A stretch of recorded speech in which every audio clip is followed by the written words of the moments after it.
Video. Thank you so much for coming. My name's Adam Poe, and today we're going to be talking about the power of reinvestment. And I think that the right note to start out on is kind of the purpose of Thrive. So Thrive's purpose is to create great business experiences. The reason why is because a great business experience means that you make money and you help out other people. And in doing so, you're pouring back into your community becomes more attractive, it attracts other people, and it's a beautiful cycle. All of a sudden, you're right back where you started and you're making more money, helping more people. The issue is normally to get to a great business experience, you've got to go through a lot of bad business experiences. So today, I'm going to share my bad business experience with you and how a mindset shift totally changed the way that I live. But I'm going to preface this with let's say a NASA analogy. Did you know that it actually takes more energy and more power to launch a rocket from the ground to the first level of atmosphere versus going from the second level of atmosphere all the way to Mars? Think about that for a second. More energy from the ground to stage 1 versus stage 2 to Mars. 500 times the trip. Why is that? Because you're breaking away from things that are holding you back, things that you're used to. And that is one of the biggest points of reinvestment. You're going to have to break away in order to reinvest into yourself. And so I'm going to share with you my bad experience. I remember it was April the 27th of 2016. The first year of business was so tough. I remember being scared every day when I woke up. I remember feeling like I didn't know what I was doing. I remember feeling overwhelmed, like I was drinking out of a fire hose. And guys, this is me being transparent. I was too proud to ask people for help. I remember I was underneath my desk. I told my team that I was working on tax stuff, I think. And I was literally just laying under my desk, not knowing what I was going to do. And then at that moment, I kind of had a surreal experience. Something switched in the back of my head. And that's when I had an enough moment. An enough moment is, think Rosa Parks on the bus, where you just basically push away from the table and you say, enough is enough. It's time for a change. That day was the day that my life changed. And looking back on it, it really boils down to 4 points. And each of you should have a sheet of paper with a pencil, and I'm going to condense these things down for you, and I hope that you're able to apply it to your life. The first thing that I reinvested in was my time. I had an efficiency deficiency. Did you know that off of Harvard School of Business and Kiplinger magazine, the average full-time American does 4.1 hours worth of actual work each day? That's not including part-time. That's not including disabled. The average full-time American does 4.1 hours of actual work each day. Think about that.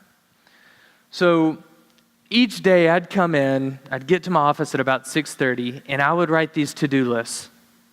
I need to do this, I need to do this, I should do this, I should do this. And then there'd be 1 or 2 out of 18 that have a big star by it, like pay rent or evicted, or pay power bill, or lights shut off. And I'd go through, like I said, I'd get to my office at about 6 a.m., I'd leave at about 8 p.m., and I'd look at that to-do list. And there would only be the 2 stars crossed off of it. Everything else was still on there. And so I started evaluating, like, why is it that the things that are, I guess, the punishments that are associated with it are the only things that I get done. And this is the first sub-point that I want you to get. I had shoulds in my life. I had need tos in my life. I had very few musts. We've got to change our shoulds and our need tos to must. Here's a story for you. There's a kid from North Carolina, unbelievably athletically talented. Goes to try out for his varsity basketball team. Everybody knew that he was easily the most skilled player out there. Cut sheet goes up. He sees his name on it. Can't believe it. He said, "Coach, I should have made this team. Why did I get cut?" He said, "You played with no heart. You were uncalculated. But I'll make you a deal.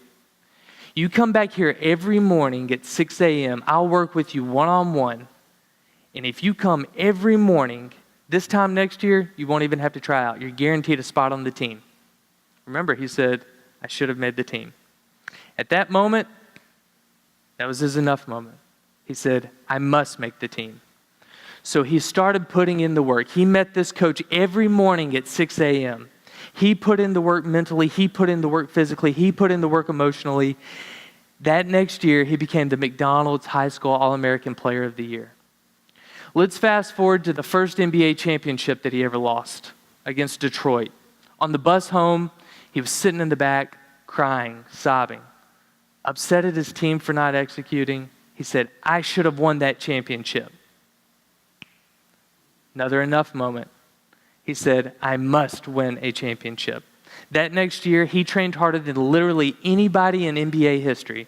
He became the dominant player of the league. Later that year, he was in a press conference. Somebody said, how are you so successful in basketball? He said, well, you see, the other players, they play against me. I play against my standards. That's why they will never be able to catch where I'm going. You see, when we change from shoulds and need tos to musts, our standards raise. I didn't say I should pay my rent. I must pay my rent. I didn't say I should pay my electricity bill. I must pay my electricity bill. So what I started doing is writing down the musts that I had to execute each day on my to-do list. And I'll tell you another thing that just eats away without knowing anything, and that is our phones. Did you know that the greatest addiction that people under the age of 25 face is an addiction to technology? Think about that for a second. We've got to be aware of it. So what I started doing now is I started writing down the musts that I had to do that day. And actually, when I was prioritizing my musts, I was getting them done really quick because it was a much shorter list. It was a lot easier on the eyes. I wasn't looking at a dirty closet and not knowing where to start cleaning. It was 3 or 4 items that I had to tackle. But then, once that was done, of course, when you put something off, you think it's going to take hours, and then it ends up taking 15 minutes. Your day's, done by 11 o'clock, and you're like, well, what am I going to do now? Facebook. So then I started implementing a question. Everybody's seen basketball. Everybody's seen golf, baseball. It doesn't matter what sport you look at. Anybody on a professional level, they all have a pre-shot routine, right? If it's basketball, it's 3 dribbles, flip it back, look at the rim, 3 dribbles again. If it's golf, you line up your shot, you check your feet, you make sure that you're aligned the right way. If it's baseball, you do 2 steps into the pitch, whatever it is. I developed a pre-shot routine for business. And that is before every single thing that I do, I ask myself one question. And that is that making me, my family, or my business better? If the answer is no, then I don't do it.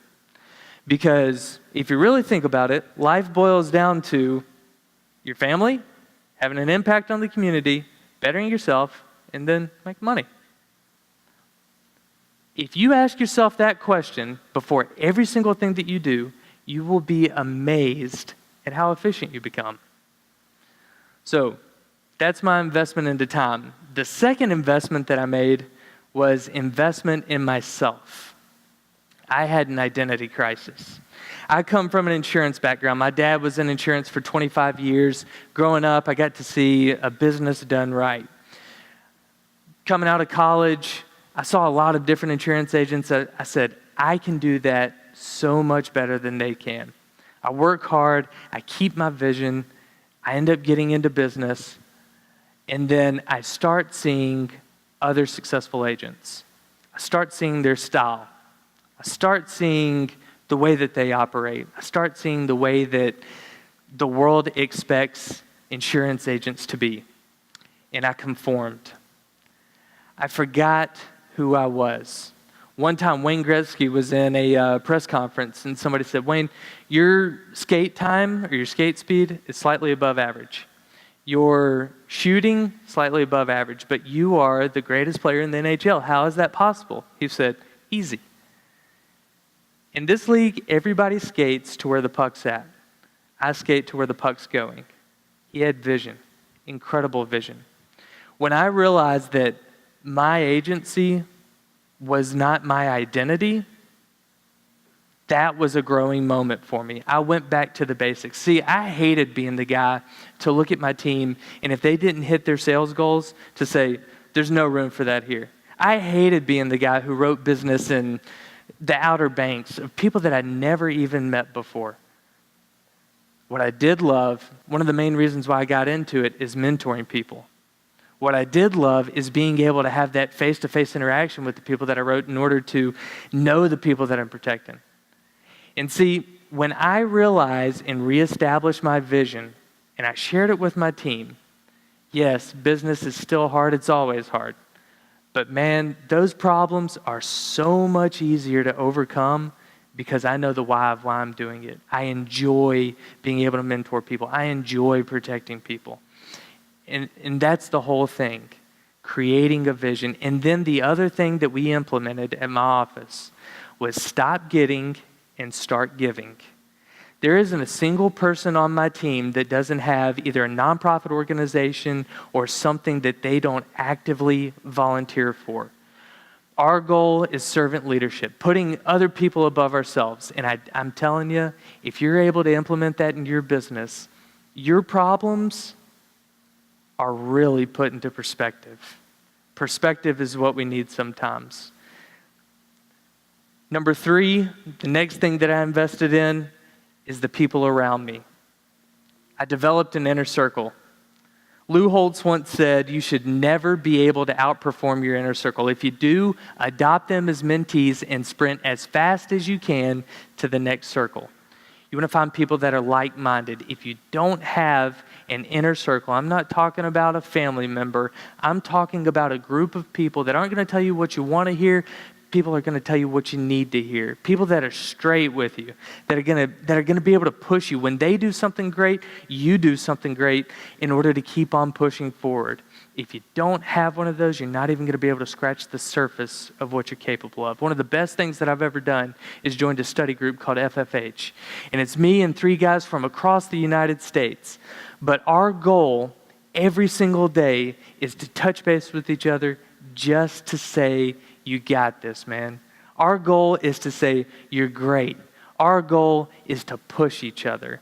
And I can't tell you just how much that one phone call has meant to me every single day. I encourage you to invest in people around you. The last thing that I invested in is my enough moment. You can't keep winning if you don't keep practicing. I'm not a big Alabama fan, but one guy that I really, really respect is Nick Saban. That guy is an animal. I remember watching an Alabama game last year, and I think that they were playing Temple. The score was 54-3. 20 seconds left on the clock.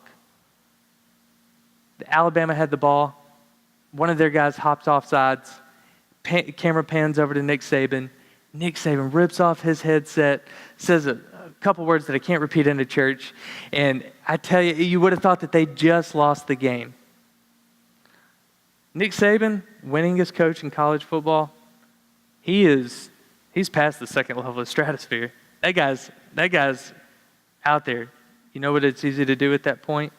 Be complacent. It's easy to be complacent when you get away from that first level, right? In business, the most dangerous thing that you can do is be complacent. Here is the way that I don't ever be complacent. I invest into my enough moment. Every single morning when I wake up, I close my eyes and I think from a third-person perspective about the Adam sitting under his desk being scared. I think about the Adam who didn't know where to go. He felt out of control. He didn't feel like he had a grasp on anything. And I know that I never want to feel like that again. I never want to be so stressed out that I have ulcers in my stomach and I can't eat citruses. I never want to be that person again. And that is my motivation. No matter how big I get, I will never forget where I came from. Never give in to complacency. Those are the 4 things that I did to reinvest into myself, and those 4 things have totally changed my life. Now, in closing, I want to say, again, I really appreciate you coming out, but guys, the more and more that our world progresses around us and society pushes all these things on our younger generations, the more and more that I am confident that our small business leaders in our community have got to take hold of the future of the community that it's in and be able to really change the direction that we're headed. And it starts here. We've got to keep on reinvesting in ourselves. We've got to keep on building each other up, doing business with each other. And I know that it's vacation season. I know that y'all could have been a million other places, and I really appreciate it. But let's keep on coming back to these and making a difference in people's lives. Thank you so much. Let's go.